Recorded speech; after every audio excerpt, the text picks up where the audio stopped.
मलचा महल की डरावनी कहानी भाग 1।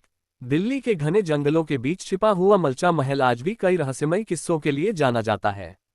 कहते हैं कि रात के समय इस पुराने महल के आसपास अजीब आवाजें सुनाई देती हैं। ये कहानी है अर्जुन की, जो पुरानी इमारतों की तस्वीरें लेने का शौक रखता था। एक रात उसने फैसला किया कि वह मलचा महल की कुछ रहस्यमयी तस्वीरें खींचेगा। रात के करीब 12 बजे अर्जुन जंगल के रास्ते महल तक पहुंचा।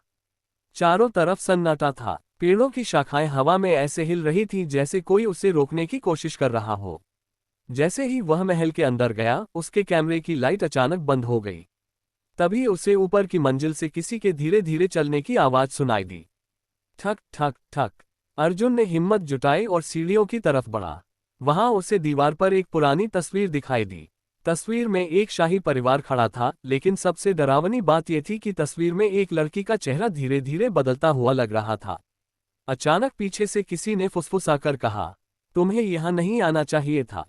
अर्जुन ने पीछे मुड़कर देखा, लेकिन वहां कोई नहीं था।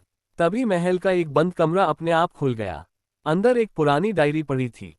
डायरी में लिखा था, जो भी इस महल के रहस्य को जानने आएगा, वह इस जगह की कहानी का हिस्सा बन जाएगा। अर्जुन ने डायरी उठाई ही थी कि कमरे का दरवाजा जोर से बंद हो गया। अंदर अंधेरा छा गया। कुछ देर बाद जब दरवाजा खुला तो अर्जुन वहां नहीं था, सिर्फ उसका कैमरा पड़ा था। अगली सुबह जंगल में खोज करने आए लोगों को कैमरे में आखिरी तस्वीर मिली। तस्वीर में अर्जुन अकेला नहीं था, उसके पीछे एक धुंधली परछाई खड़ी थी, जो महल की तरफ इशारा कर रही थी। कहते हैं आज भी अगर कोई रात में मलचा महल के पास जाता है, तो जंगल की हवा में एक आवाज सुनाई देती है, वापस चले जाओ, वरना तुम भी इस महल का हिस्सा बन जाओगे।